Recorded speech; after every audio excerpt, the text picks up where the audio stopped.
I just spoke for 3 weeks in Australia. I was in Canberra, Sydney, and Melbourne, country I love to be in for 3 weeks, and heard the phrase a lot. She'll be right. She'll be right, mate. And the truth is, no, she won't.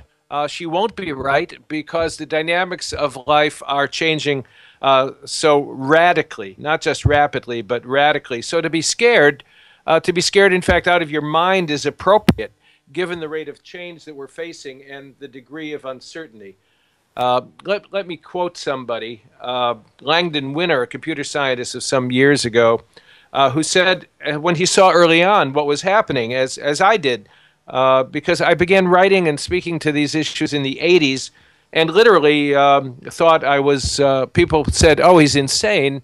And that's when I realized that insanity and wisdom were contextual, that if you did not have the context which made sense of the insights you were sharing, it literally sounded insane. Just as Arthur Clarke said, a technology sufficiently far in advance of our own strikes us as magic. Well, insights sufficiently far in advance of ourselves sound insane. But of course they aren't. And this is what Langdon Winner said. He said, to invent a new technology, which he was in the process of doing, requires that society also invents the kinds of people who will use it.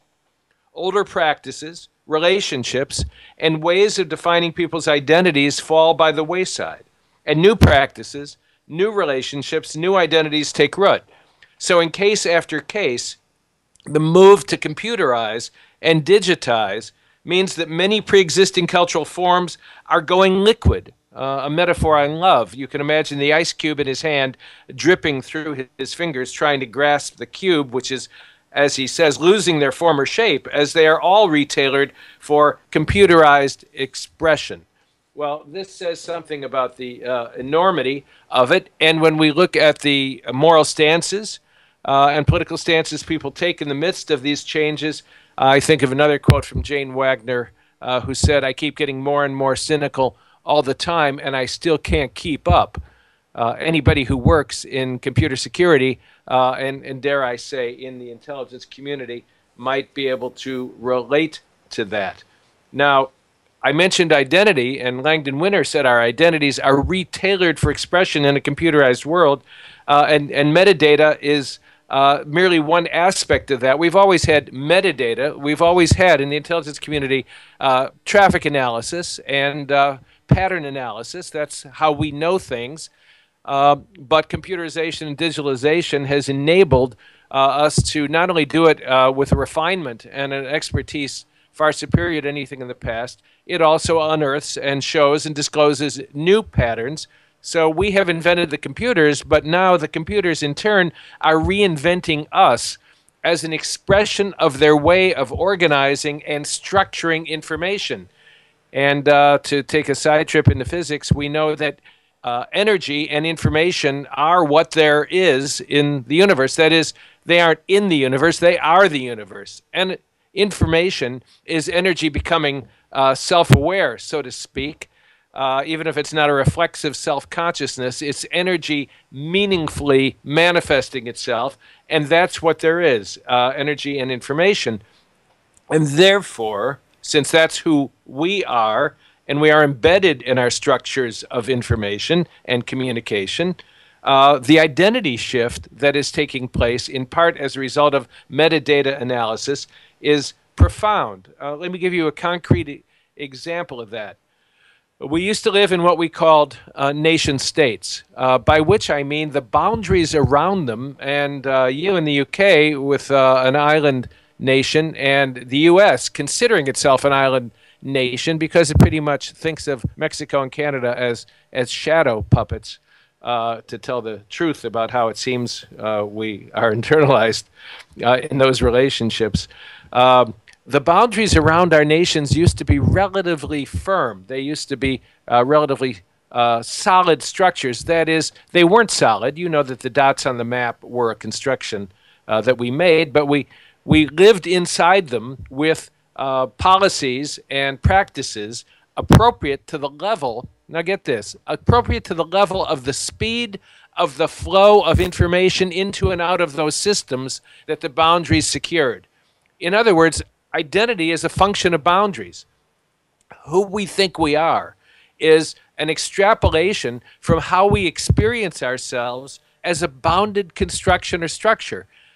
So we think of ourselves, or did, as individuals when the individual, the monad, post 16th, 17th century, emerged on the historical platform. We take for granted that we are individuals.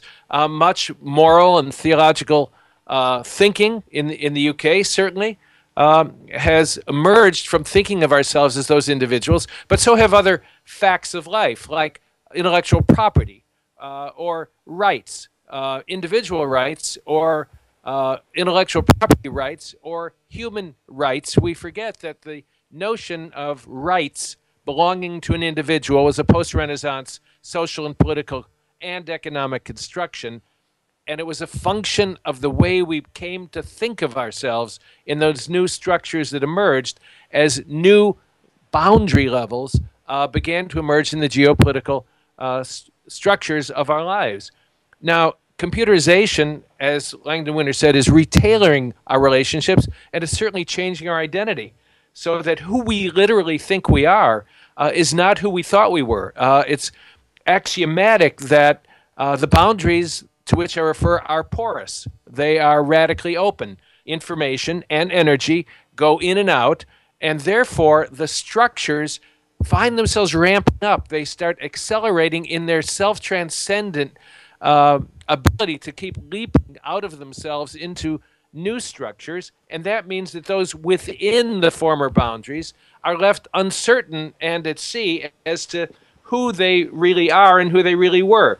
Let me give you a concrete example, as I said I was going to do.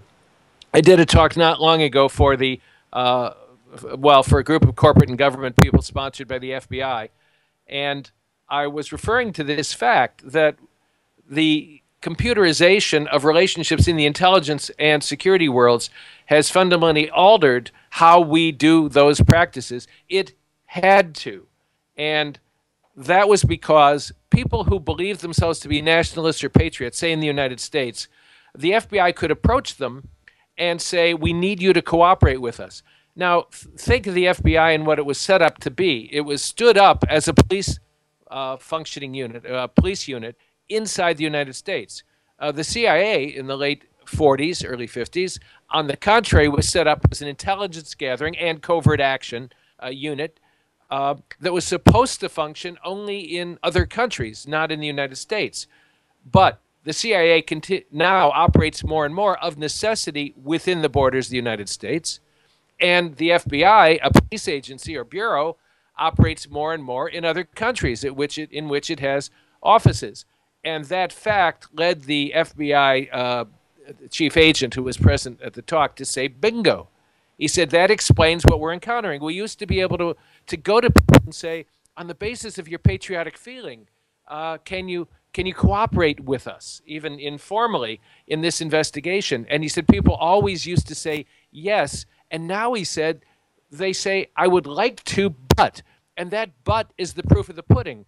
What is it proving? It is proving that the real sources of the influences that inflect their behavior, the real sources of power in their lives, which they know intuitively and internalize as a day-to-day fact of life, now require them to respond to transnational sources of power. And that means that the nation states, as the ultimate source of power, is in a kind of losing battle ultimately with the transnational sources of power, which in fact inflect the nation states themselves in the way that politicians and policies are determined and framed as a result of the sources of power that are external to the boundaries, or really better, transcend the boundaries that used to exist. And so this degree of identity shift is extreme. As I said, the complexity of our systems is a function of the speed of the flow of information into and out of the systems. And that requires more and more feedback loops in the system, like a whale governing itself with internal thermostats so it doesn't cook itself to death. and outside the system as well. And that leads to something I'll say in a few minutes about the sources of real security. So the more complex the system becomes, the more feedback loops are required. And that is why the identities of entities like the FBI and the CIA have morphed of necessity, because they're responding to real influences and factors in the real world. Now, when you add to this the power of metadata to transform our understanding, I go back just a few years to what was going on at MIT, and that's probably obsolete data, but they were simply beginning to use smartphones at a level they had never been used before to track, surveil, and, if you will, intrude. They had to do this. They had to do this. In the intelligence community, I often say, here in the States, when people object to the level of surveillance that is currently our practice, and yours as well, I am reminded of when I asked the chief technologist at CIA, someone said to me, "What keeps you up at night?" And I said, the fact that this chief technologist said that he can't sleep. And he told me that he couldn't sleep because he reads the FISA intercepts.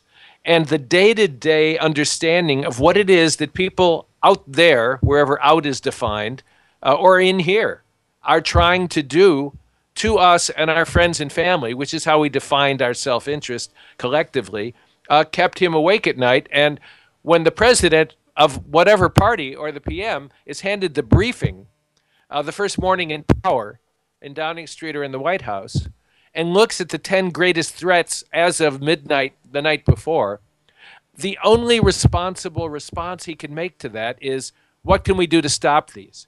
And the only responsible response to that question is everything possible. And the new technologies have enabled that everything possible to mean a level of surveillance and intrusion which recontextualizes the way we thought about morality, politics, law, and everything. So in the States, we have an amendment to the Constitution, the 4th, which says we ought to be free from unreasonable search and seizure.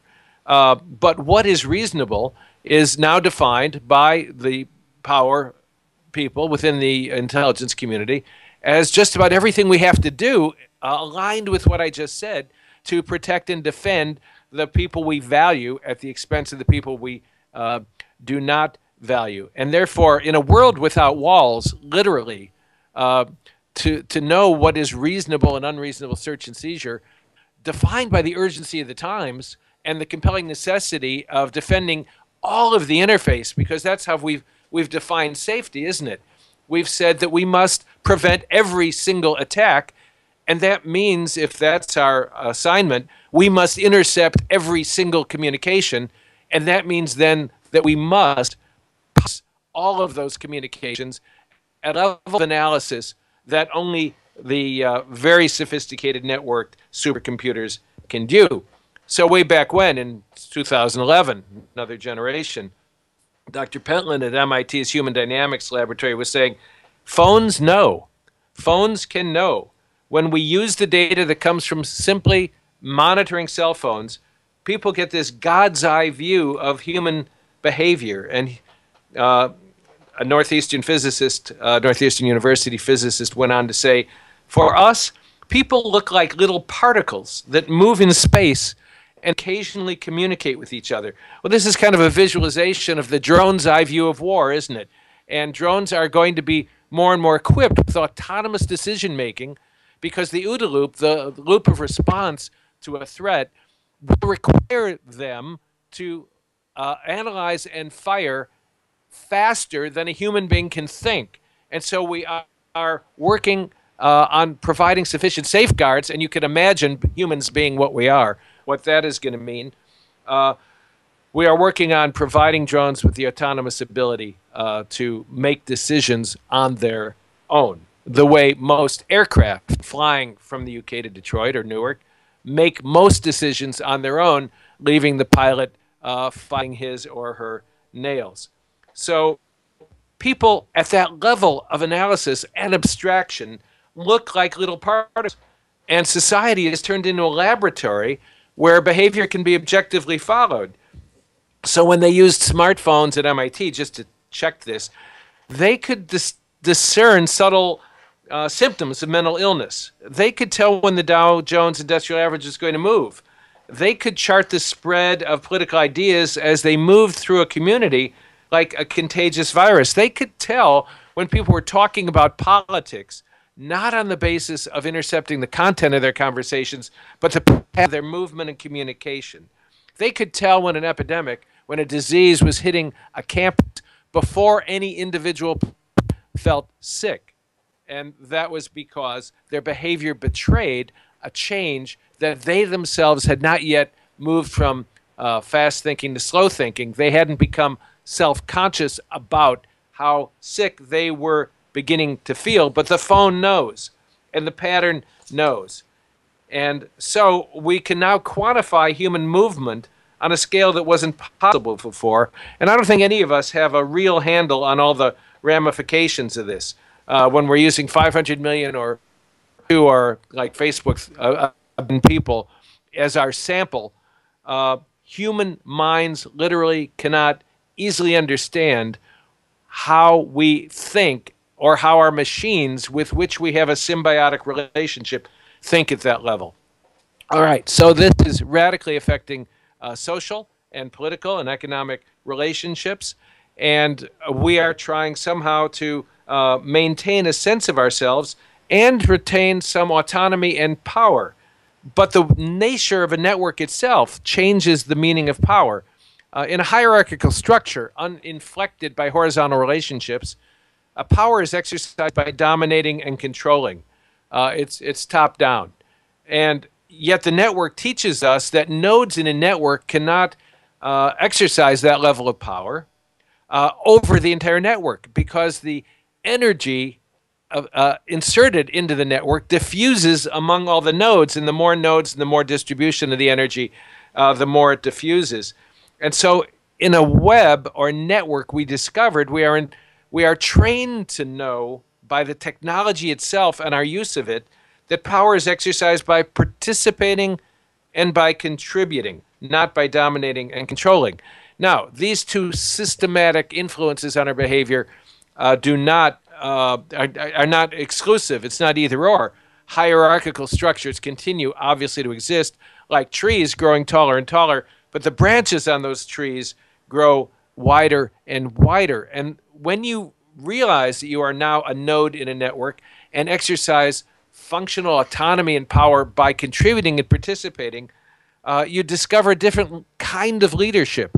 It is not simply telling or ordering. It is, well, a friend of mine who does whitewater kayaking said it this way. He said, when I'm coming up on rapids, I learned that if you look at the rocks, you're going to hit the rocks. But if you look at where the water goes, you go where the water goes, between the rocks. So you can look at the rocks, you can look at where the water flows, and leadership, using that metaphor, is seeing clearly and saying clearly where the water goes.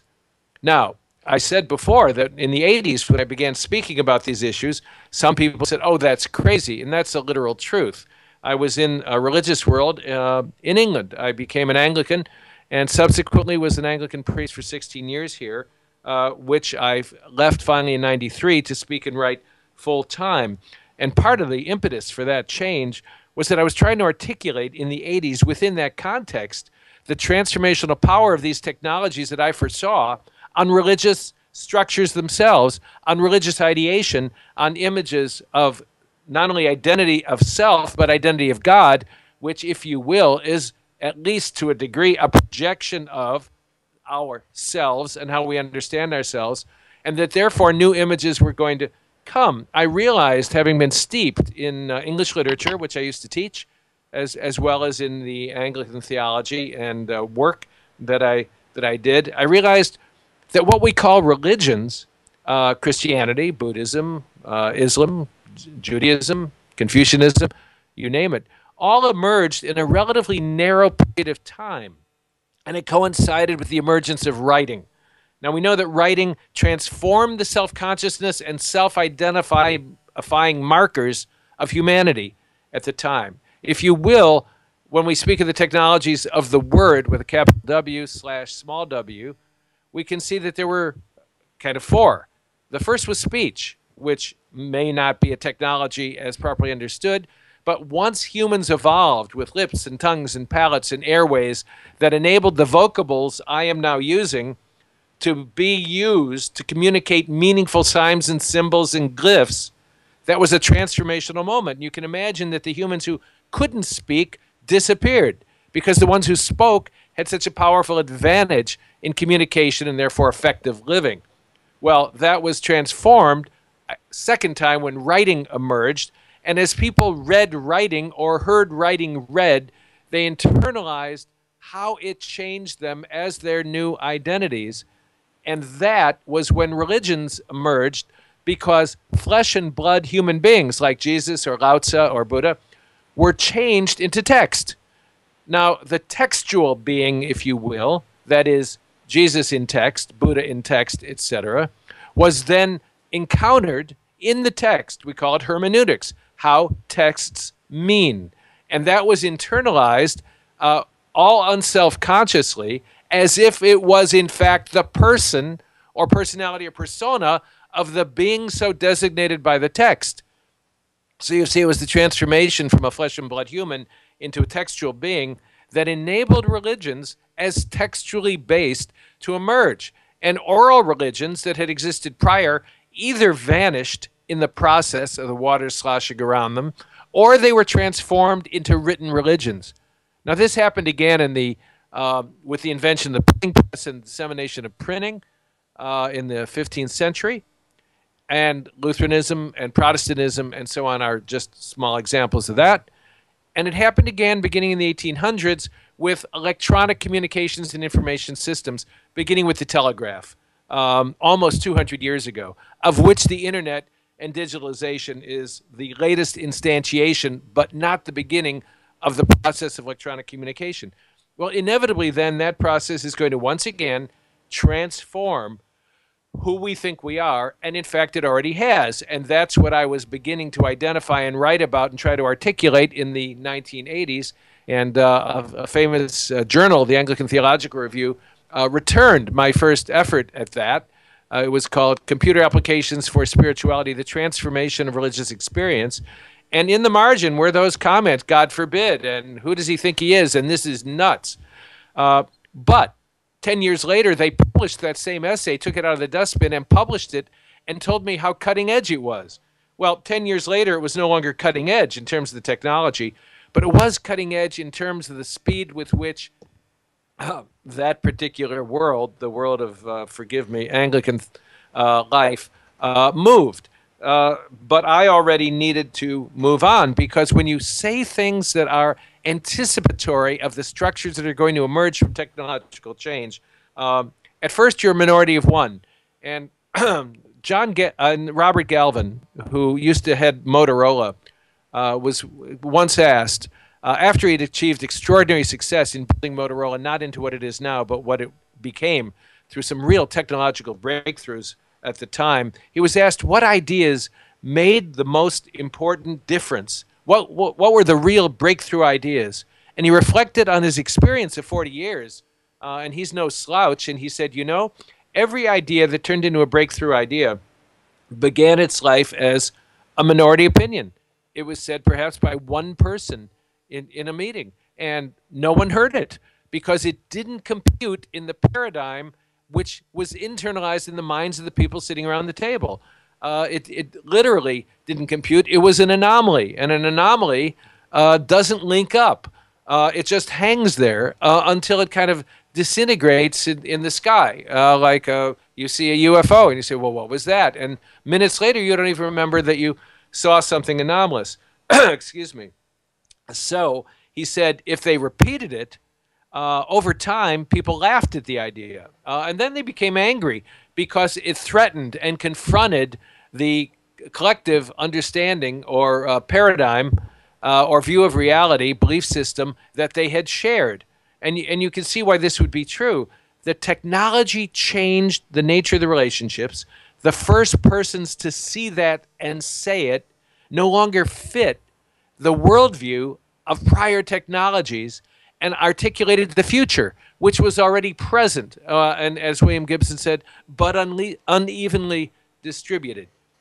And so they said it again, and they were assassinated by character or sometimes even by bullets, until finally the paradigm shifted in the overwhelming data that was flooding the paradigm and caused a tipping point to emerge, in which it self-transcended and became a new structure, recontextualizing the data that had existed before, not eliminating it, not changing everything radically into something else, but recontextualizing it in its relationships, as Winner said, so that now, at the end of that process, everyone says, well, not only did I always believe that, I believed it all along.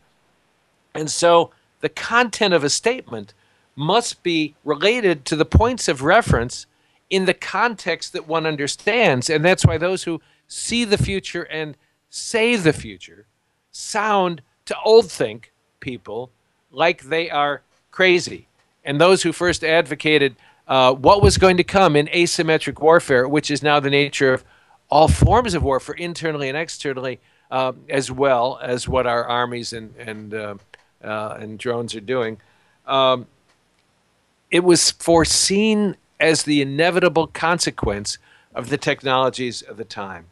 And so I began writing about this. A friend of mine, Dan Gear, the CISO, CISO at In-Q-Tel, the research and development wing of the CIA, said this. He said, the financial world has proven by demonstration that we humans are abundantly capable of building systems we can neither then understand nor control. The digital world is insisting on a second round of proof. Just as the greatest enemy of personal health is ubiquitous cheap food, the greatest enemy of national health is ubiquitous cheap connectivity. And so I began writing about this in the 90s, and yes, I have spoken at DEF CON and some Black Hats for 19 straight years, but I've also spoken, as I mentioned, on behalf of the FBI and the Secret Service and at NSA, and I was invited to articulate this perspective many years ago because I was saying the security professionals exercised an implicit de facto thought leadership because of their very nature. They create structures that bind and inform society and civilization, and that has changed the implicit charge to intelligence professionals to not only defend and protect a nation, which, as I said, is an amorphous structure now, but to stabilize the world. I said it this way. I like quoting myself because I cannot be accused of plagiarism. The dire possibility of societal disintegration elevates the moral responsibility of the security and intelligence communities to a higher level, linked in cooperative activities, that is, from the trenches all the way up. They are responsible for maintaining social and global order at a level of understanding far beyond that formulated by any one nation.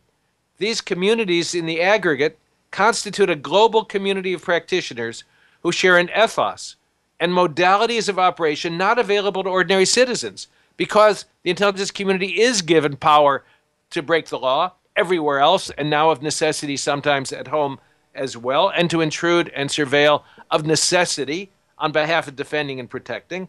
And ordinary systems, if they do that, are called black hat hackers.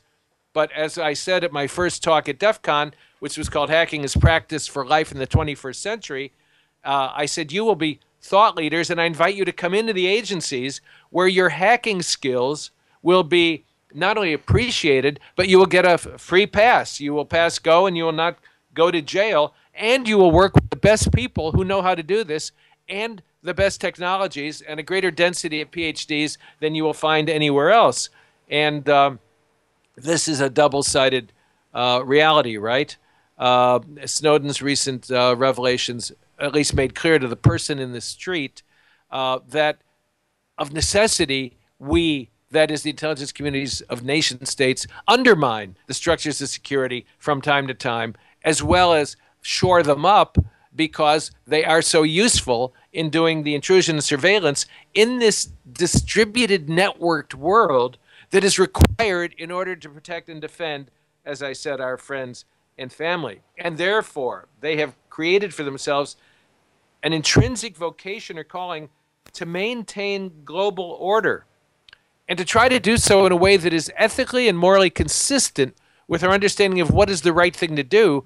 But as I just suggested by my brief analysis of religious systems in transformation, what those ethical and moral systems really are is also going through the looking glass of transformation at the same time.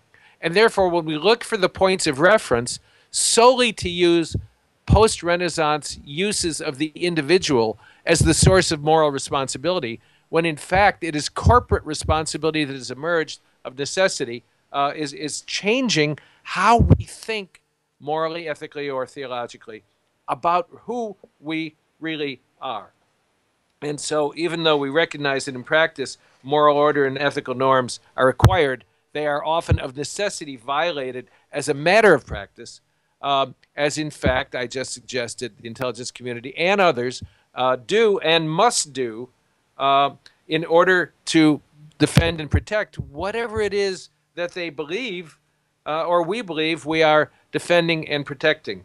And therefore, the intrinsic charge to the linked and cooperative intelligence communities of the world who work in the trenches with so-called enemies and sometimes keep things back or surveil so-called friends is not to defend and protect nation states merely, but to prevent chaos from breaking out, because in a chaotic dynamic system, it is always on the verge of bursting out through any one of the bubbles in the foam that are constantly crackling, disappearing, and reappearing in a chaotic foam-like system. And therefore, there's several levels of life that we are all, unfortunately, having to learn how to live. One is the way we used to think we were and who we were. Another is who we are becoming and who we think we are becoming. And the third and most important is who we are really becoming and how we are really behaving in relationship to the way the frame of our technologies, internalized unselfconsciously, determines identity, behavior, power, and ultimately how we choose to function in the world. This is a direct quote from a conversation that took place in a significant office at the National Security Agency. A person responsible for maintaining the liaison between you Brits and us Americans was articulating the special relationship which we believe we have based on friendship, history, culture, and so on. And an assistant deputy director of SIGINT, Signal Intelligence, cleared his throat and said, "Excuse me, we have no allies and we have no friends. We have only targets." And the murmur of approval in the room, other than the person responsible for the special relationship, was universal and affirmative. The shock recently expressed at Snowden's revelations was, of course, theater. Theater at the level of political theater, because everybody knows who does what and to whom and how. And what I have learned, my talk at DEF CON last summer, 2 months ago, was called "Fiction is the Only Way You Can Tell the Truth, Life in the National Security State." And that was a direct quote from a fellow I worked with. I worked as a consultant to an ad hoc group from this National Security Agency and some others who were thinking through how to formulate ethics after 9/11 when this new charge came from the Oval Office in the form of Executive Order 12333, which said these are the things we now do. And for the intelligence community, it was a shock for the senior people because these were things we never did because they violated the law and the Constitution. But as I said, the Constitution itself, like the Fourth Amendment, have been recontextualized by the technology. And so I participated for a number of years in living rooms with how to frame or think about those questions ethically. And at one point, one of the deputy directors said to me, "You know, you can't, of course, ever discuss what we talk about." And he paused. He said, "Unless you start writing fiction." And then he added, "Fiction is the only way you can tell the truth." Well, since then, I've published 35 short stories, and the book that's about to be completed is a novel. And I think he spoke more wisely than he even knew. 19 of those stories have been collected in a volume called Mind Games, which is available very cheap as a Kindle or in paperback, also cheap. And the first story in there, Zero Day Roswell, which is a funny story, invited a phone call from someone at the agency who was laughing, and he said, 95% of your story is true, but you have to know which 95% to know the difference. And people thought the odd bits and fanciful bits about the aliens in Roswell were the true parts, but the truer parts were about the technology. And a intelligence professional on his deathbed said, "Let me tell you what we're doing right now." And then he spelled out what someone noticed not long ago and tweeted a photograph of that page to say was, "This is exactly what Snowden has been saying." But by saying it in fiction in 2006, when I wrote the story, you can say it's entertainment, it's mind candy, it's speculation, all of which was true. Doing it the way Snowden did with an insider understanding, which I don't have anyway, I just connect dots as I can by talking and observing and listening to people, you get into a lot of trouble because by those rules inside, you don't do that. But by the rules of fiction, and so you can do it. And so it's ironic that even for those within the intelligence community itself, depending on their level of clearance and compartmentalization, which enables them to know only what they need to know, everybody, including those inside as well as those outside, and insider, outsider are vague terms now, they also rely on fiction, like the television series 24, which was quoted by a Supreme Court judge here as foundational for doing torture when someone pointed out Jack Bauer is fiction. Even within the police, the judiciary, the intelligence community, people frame the big picture view on the basis of fictional articulated visions of what's real.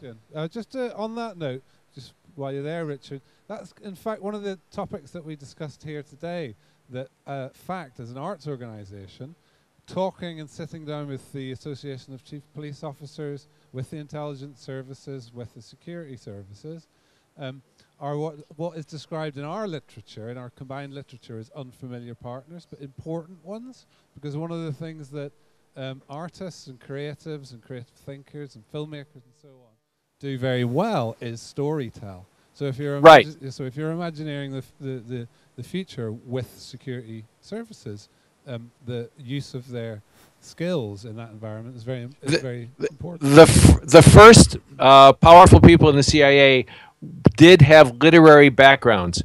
Storytelling was essential and axiomatic to the formulation of intelligence as it was done in the 40s and 50s when it was first set up. And I will mention I did a keynote by Skype for the museum in Łódź, Poland, for artists and curators on precisely that subject, how to reimagine Europe as it was deconstructing itself in the transition that you were all going through, and how to reimagine it in a framework that made sense according to people's experience, which is a moving target, as I described, because artists are the ones who will body forth the images and the symbols, which people then use as the currency of their conversation. Brilliant. Thank you. Okay, we have a question from, so I'm going to hand the mic over to Professor Michael Mulqueen from Hope University. Thank you for your presentation, which was intriguing. There's now such a weight of expectation on this question that I'm half terrified to ask it. But leaving that aside, leaving that aside, I'm intrigued by, I suppose, public acquiescence, a passivity around the implications of data for the individual, for agent, and for structure. And we're in this kind of a position of, I see it as ultimate irony, where the broader intelligence community here is seeking to raise public awareness around the implications of big data for themselves.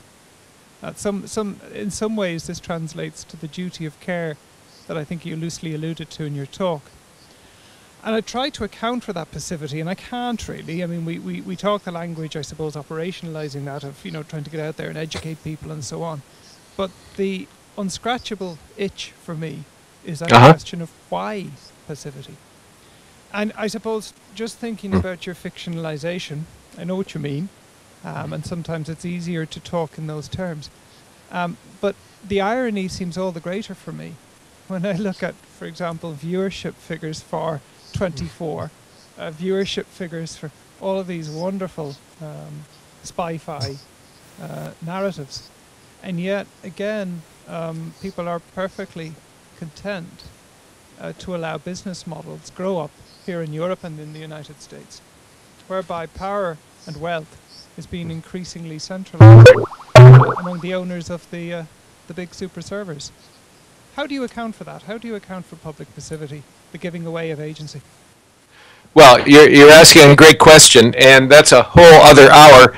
And of course, I'll encourage whoever wants to. I mean, I wish I could be there. Bring me over. I have mouth, will travel, as I say.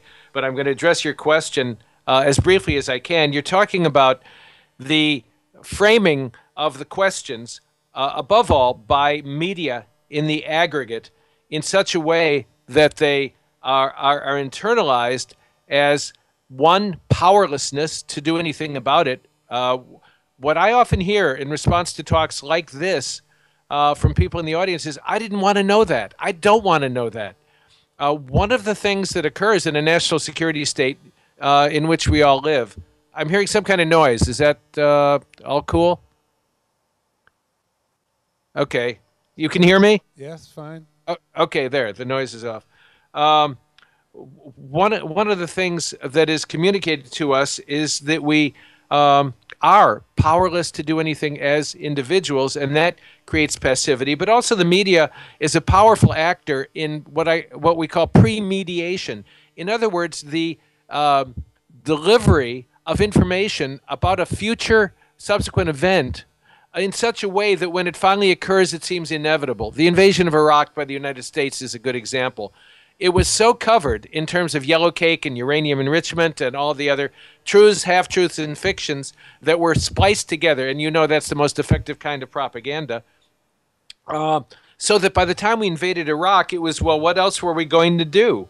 By the time we start bombing ISIS, well, what else are we going to do? Because the ideas or memes or causal factors are so successfully communicated by the time it happens that it seems like it is inevitable. But feeling small and powerless is another part of it, and you cannot overemphasize the role that the media has in amplifying and managing the mind of society, because terrorism, above all, is an attack on the mind of society with two intentions: degrade the economy and undermine the faith of the people or confidence of the people in their leaders to defend and protect them and organize a secure and functioning society for them. When terrorism succeeds, it undermines both of those things.